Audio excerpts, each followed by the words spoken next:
Well, good evening from London. Welcome to Piers Morgan Uncensored. Have you ever heard of Mr. Beast? What about PewDiePie? How about Keemstar, Logan Paul, Jake Paul?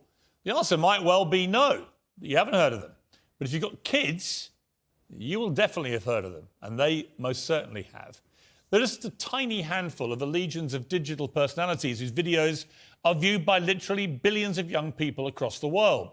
Their endorsements are worth millions in sales. Their opinions can instantly reshape conversations in schools, universities, and across social media. They're more influence than most musicians, soap stars, sports stars, columnists, lawmakers.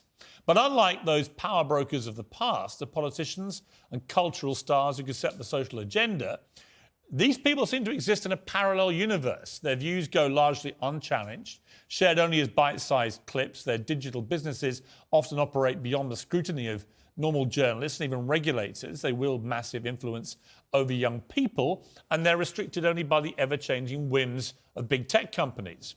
It makes no more sense than senators or secretaries of state simply never appearing on television. Well, my guest tonight is a perfect case in point, an example of both enormous digital conquest and the risks that come with it. He's Andrew Tate. His last interview with me has so far been viewed, well, over 8 million times on YouTube alone, and 17 million times across all platforms, which is staggering for someone who perhaps you're watching and thinking, who is Andrew Tate? It was a robust exchange. And Andrew Tate was here because he'd effectively been kicked off the mainstream internet for supposed misogyny. His tirades against women were viewed literally billions of times. Well, the first time around, I wanted to find out if he deserved to be banned and if he'd ever actually crossed a line from shocking opinions to genuine hate speech, or if he just didn't fit the ideal model of the platforms that censored him. Let's go through some. Sure. Right? Do you think women are the property of men? No. The point I was making... Why have you said they are? Because I made a religious point. Authority implies that you have the ability to control someone. No, authority implies that I have the moral right to sit and say that that's an irresponsible thing to do and I'm responsible for That's not what authority means. I don't want to interrupt you. I just want to point out that's not what authority means. If someone gives... a person can give voluntary authority is not authority. No, but that's the point. It's not. Piers. Andrew, it's not. And this is the thing that's interesting, Piers. Please let me finish. Yeah, but you're behaving like a politician. But hang on. You could say I'm interrupting. You do. But you're answering a different question to the one I asked you. Fine. No. You're weaponizing the weaponizing, which doesn't exist. No problem. If someone comes to me and says I'm clinically depressed or I feel very, very sad, I would say the first thing you need to do is stop accepting the identity of a clinically depressed person. Stop accepting you have no control over this. Andrew, you're simply wrong. If that's what you believe, Piers, it's what I believe. I don't believe in things that take power away. There is not an eminent doctor in the world Piers, that would agree with it. Piers, do you think you know more than doctors? I can't become clinically depressed. Why do you know? Because I don't believe in it. It's a lively stuff. I also wasn't sure if I should be interviewing him at all. If he was so unpleasant, as so many people said, well, why extend his profile and give him a platform? But the fact is that ship had already sailed. Every teenager in the country knows Andrew Tate. It's just a lot of the parents who don't. And since that interview, Andrew has been returned to Twitter. Its new owner, Elon Musk, is determined to protect free speech online. Many young people, especially boys, have literally stopped me in the street since that first interview to ask me about Andrew Tate. I've been staggered, honestly, by the response that I've had. What does it say about society that people like Andrew Tate can reach so many more people than conventional stars or journalists even? Who gets to decide where the line is and whether people like Andrew Tate cross it? Are they part of a poorly understood movement that panders to teenage rebellion like punk rock or pornography? Or are we exposing young people to new and damaging experiences we often don't see and don't understand? It's a whole new world. There are more questions about it than answers, and we're not going to answer them by pretending it doesn't exist. Well, Andrew Tate joins me again now. Andrew, good to see you. Salam alaikum, Piers. Good to see you. I've genuinely been amazed by the reaction I've had in the streets, not just here, but I went to Qatar for the World Cup, had the same thing there. A lot of people coming up about Cristiano Ronaldo, obviously, but also a lot of people coming up about you. And they were almost exclusively men, young men, who genuinely see you as a role model, as somebody who inspires them, as somebody they want to be like. Yep. So that made me think, the first interview you had was quite combative. The second time, a shorter interview, less so. I want to try and work out, in this one, who you are. Because it struck me as extraordinary that Google this week revealed some stats for the year. The #1 person whose name followed people Google searching who is in 2022 was Andrew Tate. Yeah, that's quite remarkable. I think there's a whole swath of the population, especially young men, that feel disenfranchised. They feel disenfranchised with the media machine and the things they're supposed to believe. They don't feel an affinity with the educational systems or the culture. And they look at a person like me who stands up and says the things that many young men think. I haven't put a magic spell on the world. The fact that people like what I say means that they agree with me deep inside. They may be afraid to say it themselves, but I am seen as a bastion of free speech and a bastion for masculinity as a whole, because a lot of men are largely forgotten about. Do you think you're a force for good, or are you a force in evolution where perhaps you've done and said stuff you shouldn't have done, and as you get older, perhaps as you get bigger, more followed around the world, you sense a responsibility perhaps you didn't have early on? Well, we all evolve. Every human evolves day by day. You wouldn't be human if you didn't evolve on an hour-by-hour basis. But I do not think I'm a force for good. I absolutely not really know I'm a force for good, because I'm a force for truth. And truth is a good thing. Without truth, we're going to end up in absolute tyranny and slavery, and we're already on our way there. I feel like we're starting to combat it. My cancellation was the beginning of a change in public consciousness. Elon having Twitter is another beginning of the change in public consciousness. And anybody who stands up and speaks what they truly believe, even if it's something I don't personally agree with, I think that truth is absolutely important. And people's personal truths and people's personal opinions, even on differing sides of the same opinion, should be heard. Tell me about your life. You were born to a mixed race couple. Your father was an African-American, a chess player. And your mother, she was from this country. Correct, yeah. So my father was black chess player. He was in the Air Force. He met my mother here in England. And then I was raised initially in the United States. And then I moved to Luton, England when I was younger. So I've moved around a lot. I've lived an eclectic life in many different scenarios. We've moved around. I've done a lot of different things, lived a lot of different experiences. And what I'm thankful for nationality it. are you? I mean, what do you identify as? I consider myself British now, but I will say that part of me, the patriotic Brit inside of me, is devastated by the state of the UK currently, and I want to make that very clear. The patriotic Brit in me truly loves this country, and seeing what's happening to it, especially to our major cities, is almost heartbreaking to watch in real time. In what way? It's falling apart. This is a failed society. By every metric you can possibly measure, it is absolutely and utterly failing. The cost of living crisis, the crime rates, everything is falling apart. If you compare it to a country like the United Arab Emirates, you compare it to a city like Dubai, London, which should be the greatest city on earth, is failing in absolutely every metric because our leadership is a joke. If you look at Dubai and the UAE, the leadership there is so flawless, so genuinely genius. They saw ahead and have built almost a utopia. And then you look at London, you can't even walk around with a watch on. It's disgusting. You know, it's very interesting. I was in Qatar for the World Cup. Obviously, a lot of people in England taking a very censorious moral view about the World Cup being in the Middle East at all because of their laws against homosexuality, because of their treatment of migrant workers.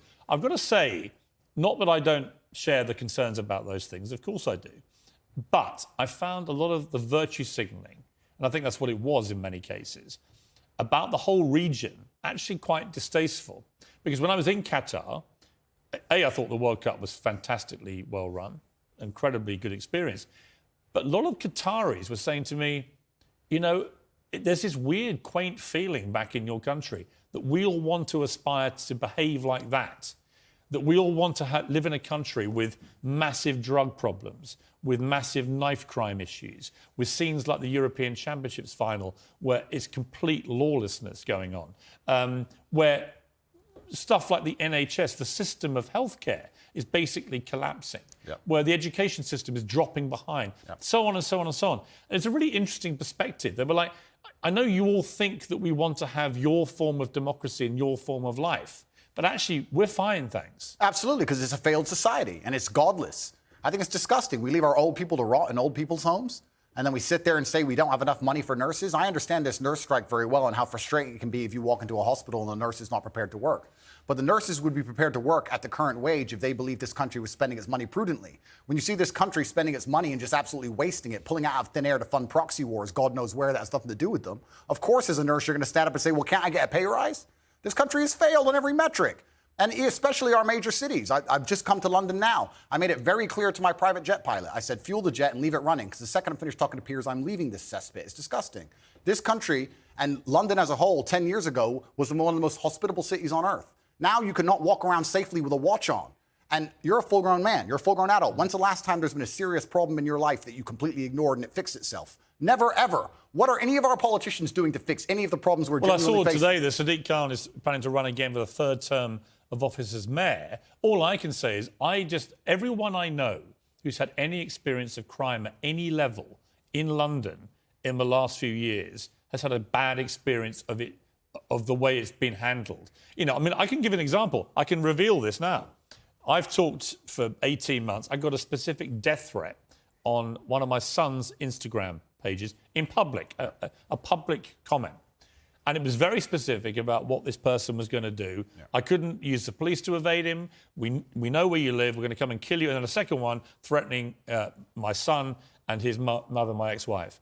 I called in the police. I thought, I'm not having them putting death threats on my son's life. Sure. I called the police. Police investigated this. They arrested somebody over a year ago. And then I heard from the police this week that despite 18 months of investigation, of a publicly posted comment on Instagram threatening to kill me on my son's Instagram, that they will not be able to pursue the case. Now, and I thought, imagine, I'm high profile. This was a front page of the Sun newspaper, this story. If that same man called a transgender person the wrong pronouns, he would be in trouble. Right. So doesn't it just show how absolutely asinine and banal our legal system has become? That would never happen in a country like United Arab Emirates, the place I'm now residing in, Dubai, where the leadership has common sense. And I'm saying that all the leadership structures, doesn't matter if it's Labour or Conservative, across all of it in this nation have completely and utterly failed. Sadiq Khan is a loser. Because when you have a city which is losing, which London is losing in all metrics across its competitive cities around the world, and you're in charge of it, by extension, you're a loser. I will tell you right now, instead of virtue signaling and giving Qatar a hard time over their religious beliefs, what we should be doing is a treaty with Qatar to build a prison deep in the desert. Make me mayor of London. We'll make a prison deep in the desert. And if you're caught with a knife or robbing someone, you can go do 25 years with one meal a day in the scorching sun. And then what we'll do is we'll put cameras there and we'll interview you once a week and broadcast that out to the nation and see if you change your mind and make people understand that this is a country that should be respected and our laws should be respected. Instead, what happens? What has Sadiq or any of the people in charge of this country actually done to fix any of our issues besides sit around and talk? Nothing. None of them have done anything, but they seem ultra concerned with finding money for proxy wars, ultra concerned with rainbow flags in another country that is uninterested in them, and their priorities are completely messed up. Of course the ambulance people are. Of course the ambulance drivers are striking. Of course the nurses are striking. Nobody cares about the most important things in this nation. It's a failing country in real time, and that's why I've left. What about the specific allegation? By the way, I don't disagree with a lot of that, because I do think this country is in big trouble. And I do think that one of the problems is people think if they do have a crime against them, nobody cares anymore. I know nobody cares. I have specific examples and people who I know personally. Absolutely and utterly nobody cares. I was in Harrods yesterday and someone tried to rob someone's watch in the middle of a store. I walk around with I have a security team of 6 full-grown men, plus me and my brother, 8 military-age males, all over 110 kilos, big men, just so I can walk around this city. It's absolutely unacceptable. What about the issue of race? And I mentioned that in the context of the Harry and Meghan ongoing debate, their war with the royal family, war against the monarchy, their specific, constant referencing to the fact that they believe they were driven out of here because of racism in Britain. What do you make of that debate? That's absolute fallacy. And you're from a mixed race background yourself. Correct. I'm from a mixed race background myself. And while we're discussing the leaders of the UK, although I do think they're doing a terrible job, it's kind of hard for Meghan to say that the UK is a racist country when the leader of the UK is darker skinned than her and the mayor of London is darker skinned than her. And I am a person who's probably darker skinned than her, and I've never experienced any kind of bigotry against myself besides the fact I'm a straight male. I'll get bigotry for that before I'll get bigotry for my skin color. I think it's just a cop-out, and her not wanting to be perspicacious and self-reflective enough to understand that she has attacked an age-old institution, and there are people who are very patriotic about that institution, and by attacking it and bringing a degree of distaste to it, there's going to be people who don't like her. And if you're a dislikable person, you can't just instantly stand up and say it's because of my skin color. It might be because of your actions and some of the things you've said. I mean, I think there's probably no doubt she's had racism on social media because it's... Who hasn't, Piers? It's a cesspit. You probably have. Well, as I said just now, I've had death threats on social media and no one seemed to care very much. Yeah. But I think that's probably inarguable. My issue with what they've both been doing is if you're going to make allegations against an institution like the royal family and the monarchy, you've got to actually provide some evidence. You can't just spray gun this thing out there and say, well, somebody was racist.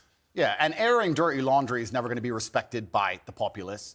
And being a tattletale is never going to be respected by the populace. And I think the problem with the modern world we're living in is a lot of age-old traditions are being destroyed in real time. It doesn't matter what the tradition is. Most of them are being eroded. And something like the British royal family, which has been around for a very long time, is an age-old tradition. One of the things holding the UK together, one of the last things we have, to sit and detriment it and to sit and insult it and to give away secrets from inside of it and try and paint a negative image of it is going to upset a lot of people. And you have to be prepared for that backlash. You can't say I've done things that upset people, but it's nothing to do with what I've done. It's purely because of my skin color. Also, it's kind of ironic that she's doing that because she's not particularly dark-skinned. It's kind of funny to watch her sit and say, yeah, race. I think the truth is, I don't know what... Look, you can say that. I can't.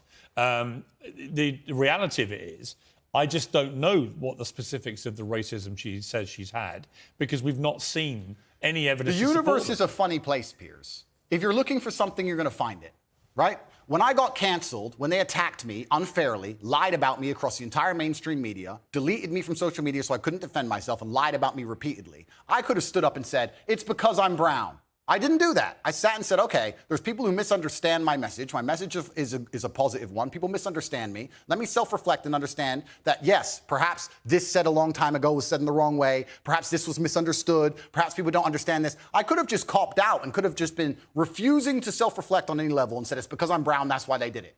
But that's not the mature way to be as an adult. What did you think of the Jeremy Clarkson furore where he wrote what I think most people, but including him belatedly after he'd published it and written the column, he did make an analogy from a Game of Thrones scene, which most people, I think, did find crossed a line and was deeply offensive. I think it crossed a line. What do you think? Yeah, I understand why people feel that. But when you attack an institution as old as the British royal family, you're attacking patriotism in and of itself for one of the most respected countries, or previously most respected countries on earth, and you're going to have some visceral reactions. Perhaps Jeremy Clarkson is too famous and too well-renowned to say those kind of things, but there's a lot of people who genuinely feel that way, and that's why he said it. And this is what happens when you attack age-old institutions in any country. Should he have apologized? That's a good question. It looks like he did. Personally, I think as a man, you should stand up, say what you mean what you say. I don't think you should ever apologize for anything you've ever said.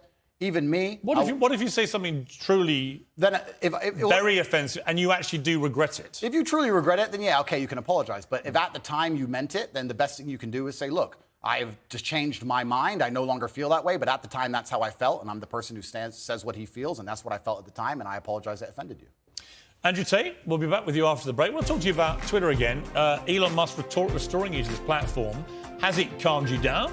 Are you as controversial on there? Are you mindful that you're only one false move like Kanye West, for example, away from being removed again? Well, Elon Musk has restored a throng of banned accounts as taking over Twitter with a sworn commitment to free speech. He's also shown he has a line of his own, though. Conspiracy theorist Alex Jones remains banned. Kanye West was reinstated, then banned again for posting a swastika inside a Star of David. Andrew Tate is back too, for now, anyway. He was first removed in 2017 for saying women should bear some responsibility as victims of rape, and he hasn't exactly been shy since his reprieve. Let's take a look. Genghis Khan had endless women and 200 children as a reward for conquest, he tweeted. I'm the most searched man on the planet. I've conquered Earth. I'm the highest status male on the planet. Females do not expect loyalty from me. They only expect that of lesser men. Then there was this. Imagine having less than 10 children because you're a who doesn't have 4 wives, genetic failures. Finally, if a girl follows me and she's hot and I see a single picture of her in a private jet, it's block. Women can't afford jets. Women are all brokies. Why are you flying around on some man's jet? You should have been a virgin when I met you. Haram. All right, Andrew Tate. Now, you're getting very near the knuckle with some of those tweets. Am I? Will you tell me? I don't think so. I think people can understand they're semi-satirical.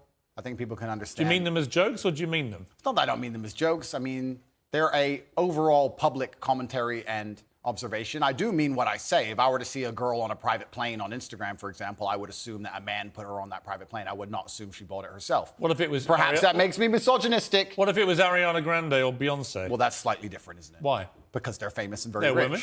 Yeah, of course, and they're famous and very rich. But So if there are lots of women you wouldn't think that if you actually saw them on a private plane. Well, if I saw a 19-year-old girl from Moldova where the average wage is $200 a month and she was on a private jet, I would assume that with the balance of probabilities, considering I'm an adult, it's very likely because of her beauty, a man has put her on that private plane. Yes, if that makes me misogynistic instead of just perspicacious enough to understand how the world works, so be it. I'm a realist. Should you be such a generalist about these things? Well, you have to be a generalist when you're looking for in the balance of probabilities and trying to find balance in the world. You have to be a generalist. In general, if I stroke a lion, it's going to bite my hand. In general, there might be a nice one, but I don't want to find out. So that's how the world works. You've praised the Taliban in the past. Would you do so again tonight? The world is not black and white.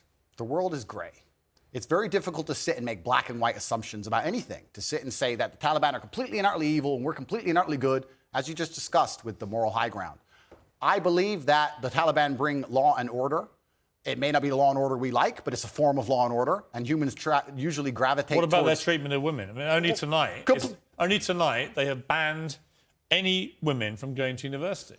Fantastic. Let's get the feminists to go and teach them a lesson.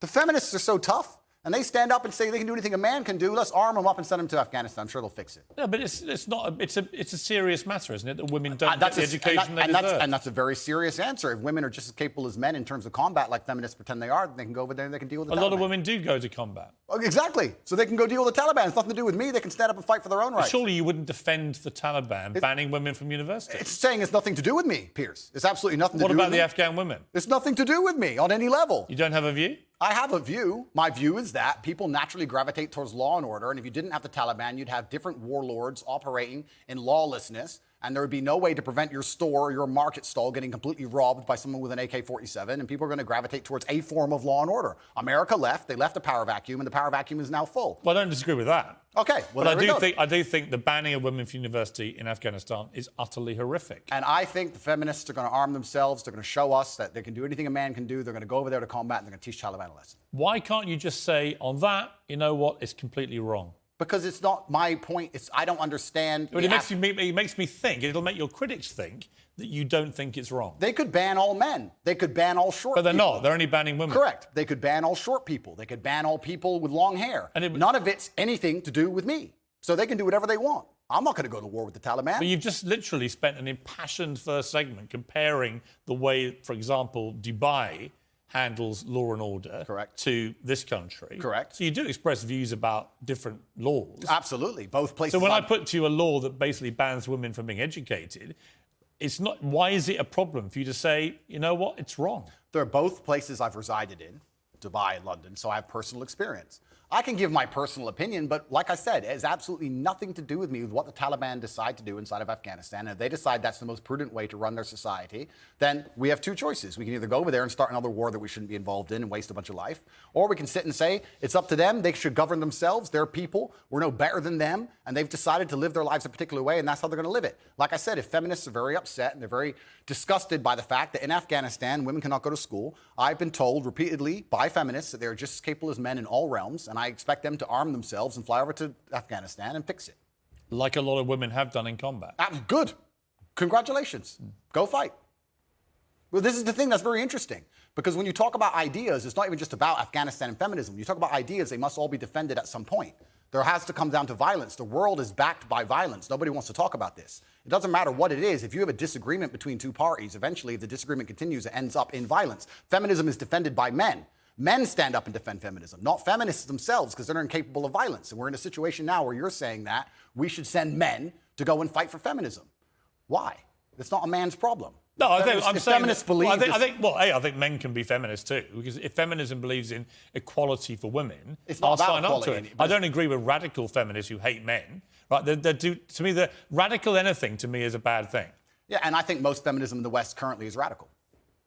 Well, some of it is, no question. Absolutely, but this is my point. My point is that the Taliban are going to do whatever the Taliban decide to do. If I'm going to fly over to another country, I will respect their laws and customs. It's not my job to come along and tell other people how to live. I don't believe I have a moral high ground in that degree. And if people are genuinely upset and disgusted by it, the bottom line in most disagreements on the earth is violence. People who feel like they should go and fix it, then fix it with violence, then it can be the feminists who feel so outraged by it. But it's funny, they don't comment on these subjects, feminists. They seem to instead attack the Western male for some reason. You deleted a video in which you praised ISIS. Why? I don't know which video you're talking about in particular. It might have been a video from a long time ago. But in general, I understand that, like I said, the world is not black and white. The world is gray areas, and Western imperialism as a whole has been causing more problems than it's ever fixed, and it's disgusting. And I don't know the exact video you're referencing, but sometimes when an underdog destroys a Western imperialist, I have a degree of, I wouldn't say satisfaction, but Satisfaction? No, but there's certainly a degree of, the way ISIS I don't know the particular. conducted themselves. I don't know about the particular video we're talking Well, about. ISIS were one of the most deadly terror groups in the world. Absolutely. They committed a series of appalling atrocities, Sure. killing innocent people left, right, and Completely. centre. Yeah. How could you possibly have satisfaction? Well, if it's the video I'm recollecting, if it's the video we're talking about, it's about the fact that I believe ISIS was funded by the West and created by the West in the first place. And it wasn't a degree of satisfaction like I'm happy ISIS exists. It was a commentary on the world. Well, and here's the what you fact- said. ISIS are the real Muslims because ISIS do exactly what the book says. Kill everyone who's not a Muslim and chop people's heads off and set them on fire and be raging lunatics. But all the other Muslims go, they're not real Muslims because I read the book, and ignore those parts. Well, then you're not an effing Muslim because you're ignoring the effing book. That's an interesting point you've just raised, because I am now Islamic. And it's funny because I used to be an atheist, and when you're an atheist, you believe that religion causes more problems than it fixes, and then you come to a realization and you start to learn the truth of yourself and the truth of God, and you realize that religion is actually the cure for most of the problems in the world, and godlessness is the problem in the world. So that is something I will apologize for and admit I was wrong about, because I was atheistic, and now as a Muslim I understand that's absolutely not the case. If that's the particular video you're talking about, then there's... Well, that's really interesting. So you regret saying that? Yeah, because you learn and you grow and you evolve, as I said. At the time, I believed it because I didn't believe in God at the time. It was a very long time ago. It's actually kind of a testament to you, Piers. You managed to find the oldest possible videos of me that have ever existed. But at the time, I was atheistic. Well, no, I was curious because you have recently converted to Islam. Correct. So these questions, I think, are pertinent to your conversion. Absolutely. As to what you actually believe as a practicing Muslim now. Yeah, I believe that Islam is beautiful. I believe it's the last true religion on earth. It's certainly the last respected religion on earth. And I felt differently inside since I've converted. And I think it has the solutions to a lot of the problems we're facing in the world today. That particular video was once again satirical. A lot of people watching this would not have seen it. They would not have seen the joke element of it. It's fine.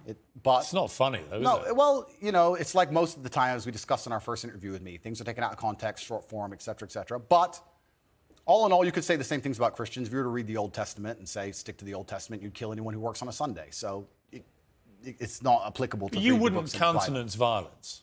Say again? You don't countenance violence. I absolutely do not countenance violence. When I was talking about violence being the bottom line decider between disagreeing points of view, it's not I'm calling for violence. I'm just making a commentary on how the world genuinely functions. But when you use a word like satisfaction, you understand that people will watch that and think, how can you possibly find any form of terrorism satisfying?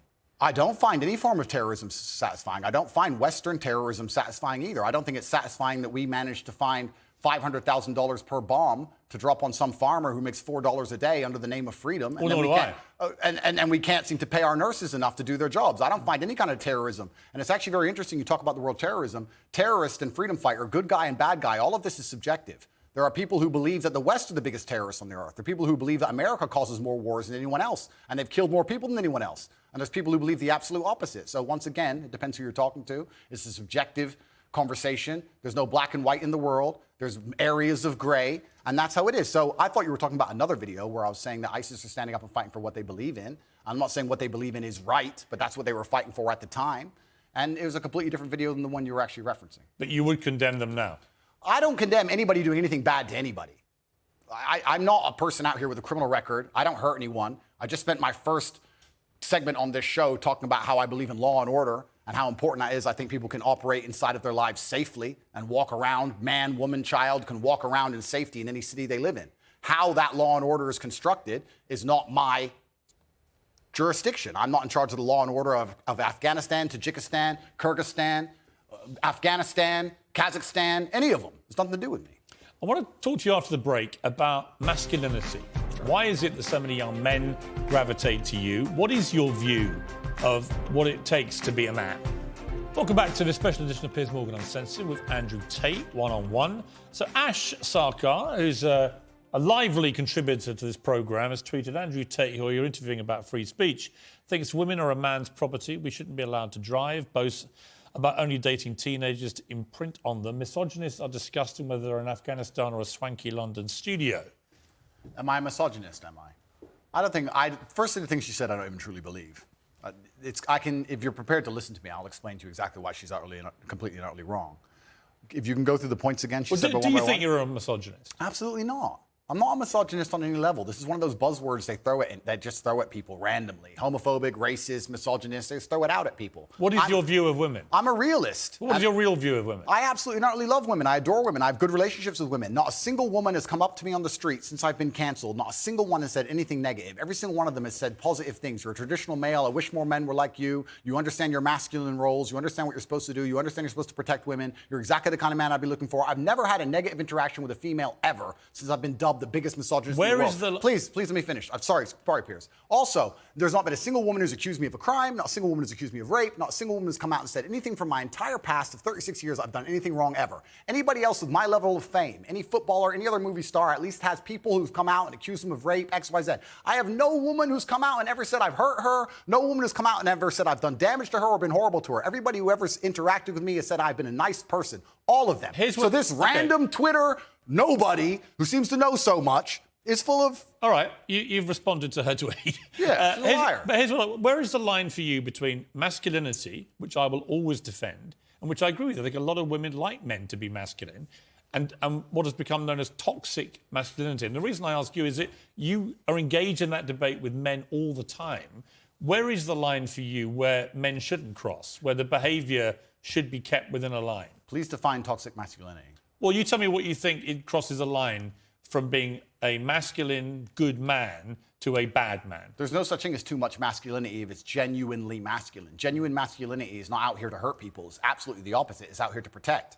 And when bad things happen, they call traditionally masculine men. If you need a firefighter, you need a masculine man. When you call the police because of the problem you have, you want masculine men. And as soon as a woman or a man is in trouble, when you look for backup, you look for masculine men. And masculine men have a duty to provide and protect those they care about. We have a duty to do things we don't feel like doing because we know we're supposed to do them.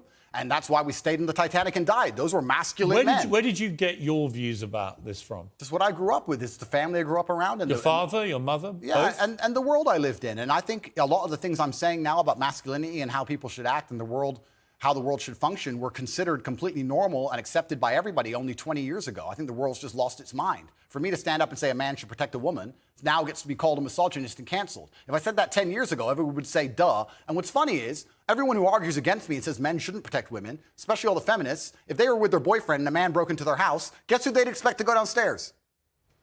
Who do you think? Think they go themselves? Are they going to Afghanistan? No, we send men to do these things. So well, we send women in the armed forces too.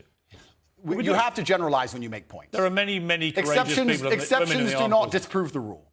No, but you've got to concede there are many courageous women serving in the armed forces. Absolutely and utterly, completely correct. But by and large, traditionally, soldiers are men. Exceptions do not disprove the rule.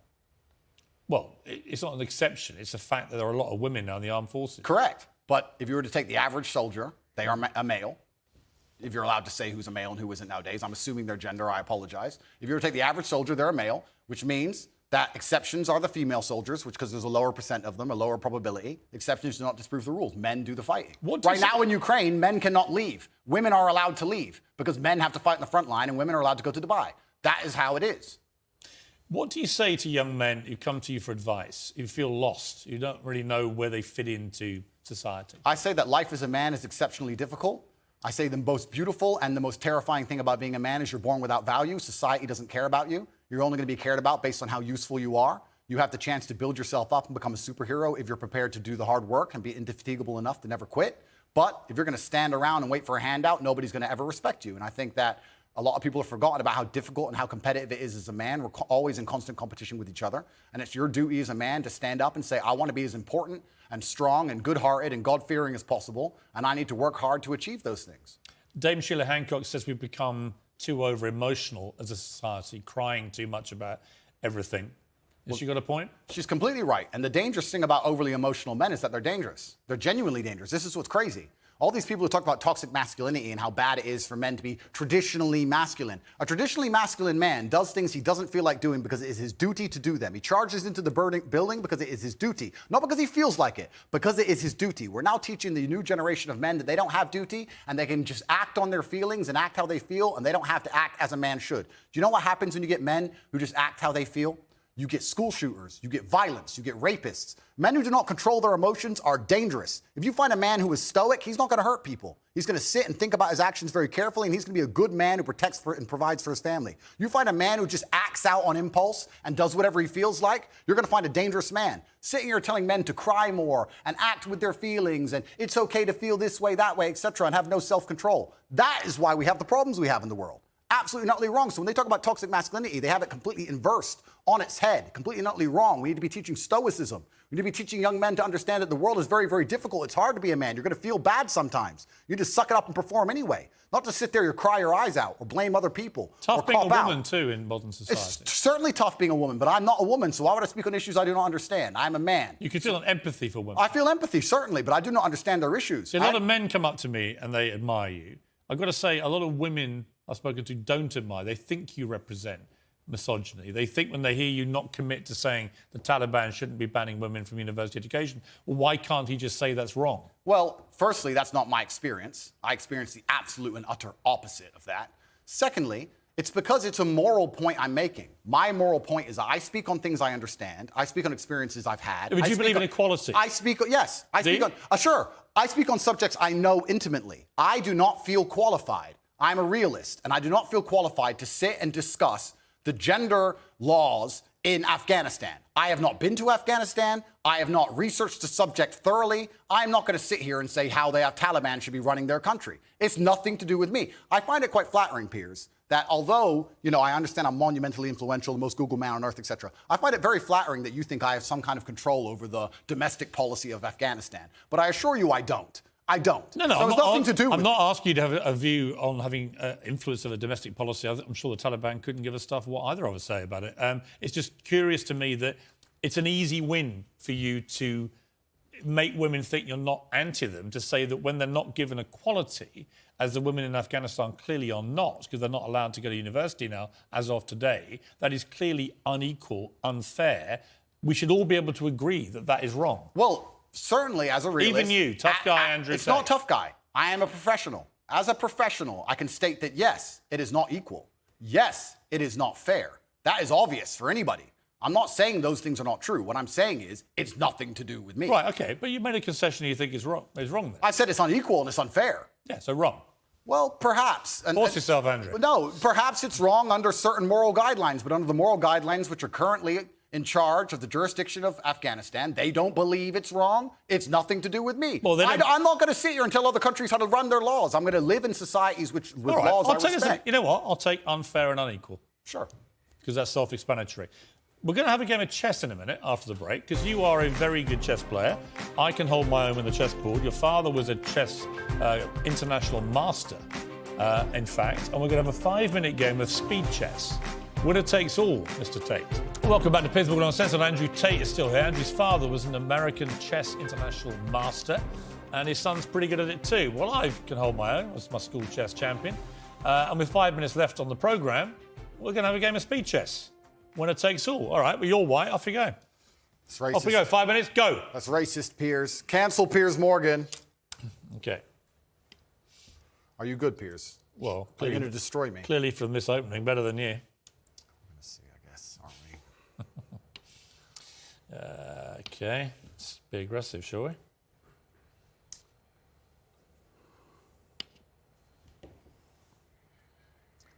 School chess champion, eh? Mm-hmm. It's tense. Certainly. Lennox Lewis was better than you when I played him. Was he? Well, he beat me 39 times out of 40. Check. Yeah, he is pretty good at the game, I heard. Mm-hmm.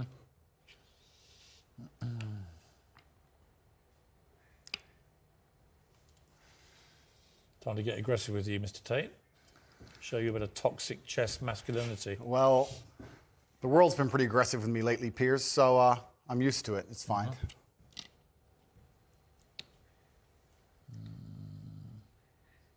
Okay. Oops, apologize. How long we got? Why do you think the Queen? 3:45. Why do you think the Queen gets to jump across the board and the King doesn't? Because it's sexist. The game of chess is sexist, but perhaps it reflects life, Piers. Haven't you ever Perhaps. thought that when you look at a yacht in Dubai? You're running out of time. Stop stalling. I know what you're Fine, doing. I'll just take your queen. Oh, God! I'll just take your Queen. Damn it. I was trying to give you a little speech there. You didn't want to listen to it. No, I was I trying to didn't. tell you when you see a yacht in Dubai, the girl just gets an Instagram invite, gets to jump right on board. She So gets listen- to run across the board and do whatever she wants, but the man has to get there a square at a time. The man had to buy that yacht. That's the difference between being a man and being a woman. That's why the Queen gets You to know move how what? she does. A chivalrous man just always lets ladies go first. Life and chess That's why I reflect. let you go first. Life and chess reflect, Piers. I've made a catastrophic error, but I'm bouncing back. Let's see. I always accidentally take someone's chick. 3 minutes. I don't even mean to. It's just like, oops.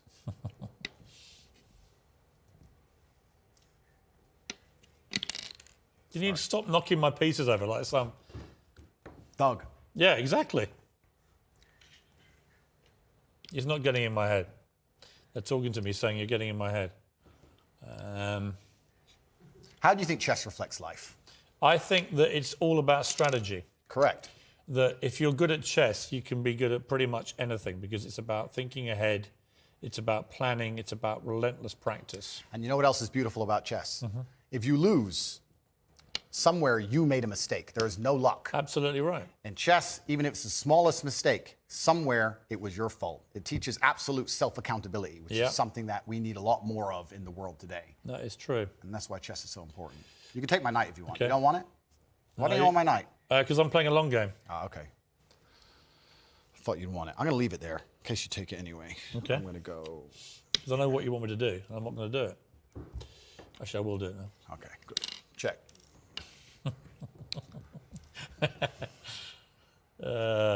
Check.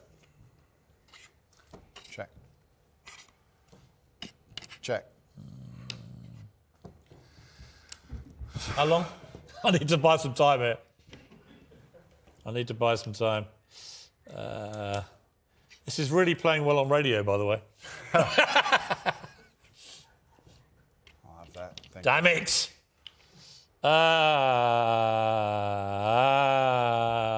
I'm screwed. I'm screwed.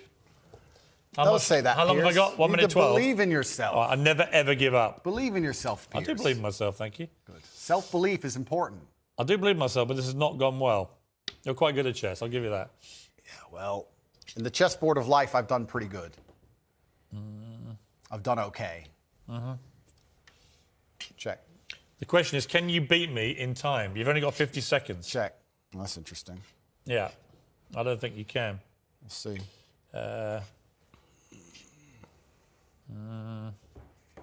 Mate in 2, Piers.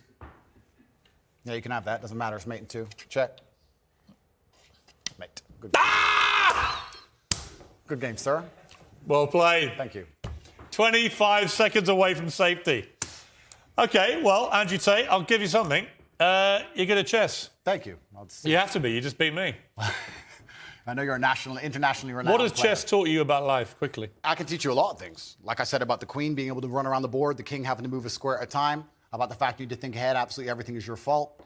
But there is a saying, which is actually one of my favorite sayings in the world. It said, a well-played game of chess is a sign of a gentleman, but an expertly played game of chess is the sign of a wasted life. And it's kind of sad. It was I said by played the Lennox pen Lewis on Celebrity Apprentice 39 times out of 40 in America years ago. And he beat me 39 times out of 40, I mean. And I was amazed. He was taught by his mum. But he was all about the way he fought, the way he boxed, was all down to the way he played chess. Yeah, chess. It was all about looking ahead, getting ahead of your opponent, planning punches, all that kind of thing. Chess absolutely reflects life. And even I say this now in my business meetings with my team. A lot of the problem in the world today, especially with teams and businesses, et cetera, everyone wants to be the king. But if you want to have a team, if you want to have a side that wins, if you want to win a game of chess, everybody has to know their role and do their role effectively. There can be a king and a rook and a pawn and a bishop and a knight, and everyone does everything correctly. And when that happens, you have a very formidable board and you're hard to beat. And chess reflects life absolutely. It's something I do every single day. What kind of man was your father? He was the greatest man on the face of the planet.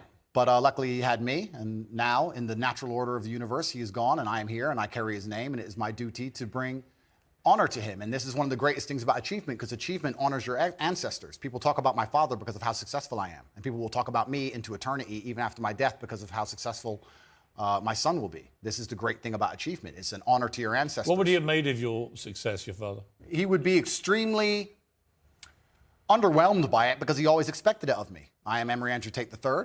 I can do whatever I put my mind to. And he would be like, well, of course, you decided you wanted to become the most famous man on the planet. It took you a few months, of course. Does your mother ever do what my mother does and occasionally go, I think you went too far there? My mother has absolute trust in my abilities and capabilities. She says, be careful, do your best, but you are the most capable and competent man on the planet. And that wasn't the question. That's what she says. She says, be careful. Does she ever say you shouldn't have said that? Nah, she knows better than that. Really? No, never. She says, just be careful. You know what you're doing. It's kind of hard to argue against me, and this is what my haters seem to struggle with. It's hard to argue against a person who is monumentally successful in every single human metric that can possibly be measured. This is why young men respect me so much. But do you ever tell your mother what to do? They want to be my life. Do you ever tell her what to do? I don't need to. She's a full-grown woman. Would you ever tell her what to do? I would give her my advice if she asked for it. You say you can't leave the home, you can't drive, all those things you joke about? Or? I'd give her my opinion. I would say perhaps you should move house now, or perhaps that's not safe, or yeah, I would absolutely, because I'm responsible for her safety. And when you're responsible for somebody's safety, you have an opinion, and you need to have a firm opinion on that subject. So completely. For any woman I'm responsible for any woman I'm responsible for her safety, I will sit and say, that's an unsafe thing to do. How much are you worth? I'm a billionaire by now. Dollars or pounds? About dollars. We're not in pounds yet, but we'll get there. So what to do? Yeah, we have a little bit of work to do. But finally, I know you don't know anything about football and care even less, but greatest of all time, Ronaldo or Messi? They're both two very hardworking men, and I have absolute respect for anybody on earth who dedicates themselves to this. Andrew Tate, thank you very much indeed. That's it for tonight. Keep it uncensored like it was tonight.